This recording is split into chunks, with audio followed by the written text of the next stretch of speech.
एक कहानी भगवान के एक भक्त और नास्तिक की है, जिसकी पूजा करने का अंदाज अलग अलग है। वो दोनों कैसे भगवान की पूजा करते हैं और गौ और गॉड शिव किस पर प्रसन्न होते हैं, वह आज हम इस कहानी में पढ़ेंगे। एक गांव में बहुत प्राचीन शिव मंदिर था।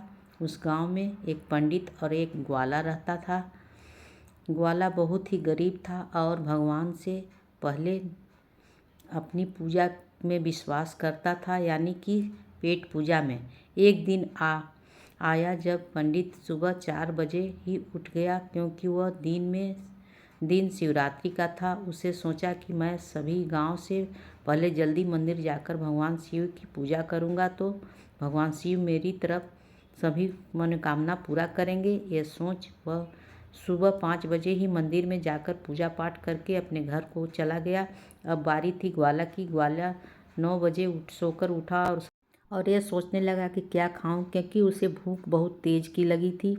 अपने खाने के लिए वह एक पेड़ पर चढ़कर बैठ गया और हिरन का इंतजार करने लगा कि वो आएगी और मैं उसका शिकार करूंगा। पेड़ पर बैठा बैठा वो ग्वाला कुछ देर बोर होने लगा और पेड़ के पत्ते तोड़ कर नीचे डालने लगा।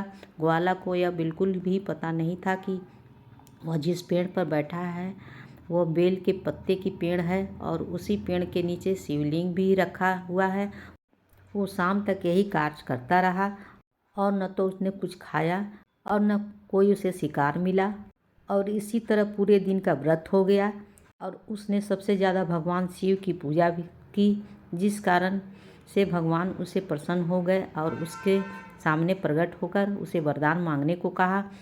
तो देखा दोस्तों आपने किस तरह से भगवान उस ग्वाले से प्रसन्न हुए, जबकि वह पंडित रोजाना सुबह जाकर शिव की पूजा आराधना किया करता था। लेकिन भगवान शिव तब भी उस पर प्रसन्न नहीं हुए, लेकिन उसके मन में कपट था। इसलिए हमें कभी भी पूजा भाव करते समय अपने अंदर कपट नहीं रखनी।